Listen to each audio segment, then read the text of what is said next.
안녕하세요. 이은하 세무사입니다. 이번 시간에는 중과되지 않는 주택에 대해서 살펴보도록 하겠습니다. 다주택자인데 중과되지 않는 주택이 있죠. 먼저 주택 수에서도 빠지고 그 주택 자체도 중과되지 않는 것은 기준 시가 요건하고 그 지역 기준 두 개를 다 만족을 해야 됩니다. 지금 S씨가 서울에 집이 두 채가 있고요. 천안에 집이 두 채가 있는데 천안은 지역 요건을 만족하겠죠. 네, 수도권, 광역시, 이런 외의 지역에 있는 지역에 해당이 되고, 그리고 기준 시가도 3억 원 이하입니다.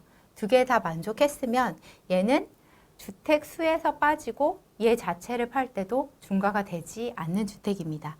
그래서 서울 집을 팔 때는 얘는 주택 수에서 빠지기 때문에 네 채지만 얘 두 채를 빼고 서울 집을 팔 때 2주택자로 중과가 됩니다. 그러면 천안집을 팔 때는 어떻게 될까요? 천안집은 얘는 중과 제외되는 주택이기 때문에 얘를 팔 때는 얘가 총 4채를 갖고 있다고 하더라도 얘는 다 중과되지 않습니다. 중과되지 않는다라는 것의 의미는 장기 보유 공제를 해준다라는 거죠. 중과되지 않는다는 거니까 장기 보유 공제도 해주고 세율도 일반 세율로 과세가 됩니다. 기준 시가 그럼 3억 원은 어느 시점을 기준으로 3억 원이어야 되는 건지, 기준 시가 요건을 언제 시점으로 기준 시가 3억 원이 되면 되는지에 대해서 한번 살펴보도록 하겠습니다. 3주택자인 사람인데요. 서울에 두 채가 있고 고향인 전주에 집이 또 한 채가 있습니다.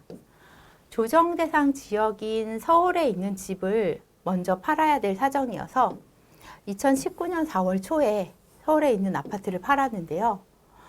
3주택자로 해서 중과가 될 줄 알았더니 A씨는 양도세 신고를 하러 갔다가 전주 아파트의 공시지가를 확인해 봤더니요. 전주 아파트 공시지가가 3억 원 이하라면 주택수에서 제외가 되기 때문에 3주택이 아니라 2주택자로 중과가 된다는 얘기를 듣게 됐습니다.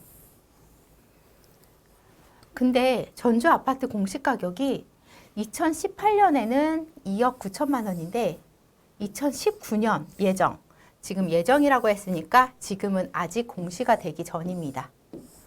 예정 공시가격은 3억 1천으로 이제 올라갈 예정이라고 합니다. 언제 공시가격이 적용이 될까요? 만약에 이 사람이 이때 공시가격을 적용받는다라고 하면 3억이 넘어가서 주택수에 포함이 되고, 그러면 이거는 3주택으로 중과가 되겠죠. 어느 시점에 기준시가 3억 원을 보는지를 보면요. 이분은 지금 2019년 4월 초에 서울에 아파트를 팔았죠. 여기 4월 초가 되겠죠. 4월 초는 아직 요 전주 집에 공시지가가 나오기 전입니다. 공시지가 나오기 전에 팔았기 때문에 이때 당시의 기준시가인 이 2018년 공시지가를 적용을 해서 이게 3억 원 이하이기 때문에 요 전주집은 주택수에서 제외가 됩니다. 근데 만약에 이 사람이 5월에 만약 이 집을 팔았다라고 한다면 전주집 공시지가가 3억 100만 원으로 올랐기 때문에 이때에는 3주택자로 중과가 되게 됩니다. 그래서 이 3억 원의 기준 시점은 만약에 요 주택 외에 다른 주택을 팔 때는 그 다른 주택을 파는 시점의 공시지가를 보시면 되고요. 만약에 요 주택 자체를 판다라고 했을 때는 요 주택, 요 전주 아파트를 팔 때 이 아파트의 공시가격을 확인해 보시면 됩니다. 네, 중과 배제 주택이라고 세법상 또 열거되어 있는 주택들이 이렇게 있는데 대표적인 것들만 뽑아봤습니다. 앞서 설명드린 것과 같이 주택 수에서 제외되는 그 지역 요건을 만족하고 기준시가 3억 원 이하인 주택. 이 주택을 팔 때도 중과 배제가 될 뿐만 아니라 다른 주택을 팔 때도 주택 수에서 빠지는 아주 고마운 애라고 할 수 있겠죠. 요게 있고, 그 다음에 장기 임대주택이 있습니다. 장기 임대주택은 그런데 9.13 대책으로 해서 작년 9월 14일 이후에 취득하는 장기 임대주택부터는 요 중과 배제 주택에는 들어가지 않습니다. 네, 요거는 이제 9월 13일 이전에 취득한 주택 같은 경우에는 여전히 장기 임대주택으로 등록을 하게 되면 요 주택을 팔 때 중과가 배제됩니다. 중과되지 않습니다. 그리고 상속주택인데 상속주택을 사망일, 상속일은 이제 사망일을 의미하는데 피상속인의 사망일로부터 5년 이내에 파는 상속주택은 중과가 되지 않습니다. 다주택자라고 하더라도 중과되지 않고요. 그리고 조특법상에 뭐 신축 감면주택이라고 해서 그 특례를 받는 주택들이 열거되어 있는데 그 주택에 해당되면 예, 또 중과가 되지 않고요. 이것도 중요한 것 중에 하나인데 요 주택들을 가지고 있고 그리고 또 한 채 딱 가지고 있어요. 나머지는 다 장기임대주택이랑 뭐 상속주택이고 그리고 안 한 거 한 채만 갖고 있을 때 요 한 채도 중과되지 않습니다. 그래서 위 열거주택 외에 한 채만 보유한 경우에 해당하는 주택은 중과가 되지 않습니다. 네. 그리고 2주택의 경우에 뭐 중과되지 않는 케이스는 특이한 거는 요거. 주택 양도 당시에 요 주택을 팔았을 때 양도 당시 기준 시가가 1억 원 이하인 소형주택에 해당된다면 요 주택을 2주택자가 팔 때에는 중과가 되지 않습니다.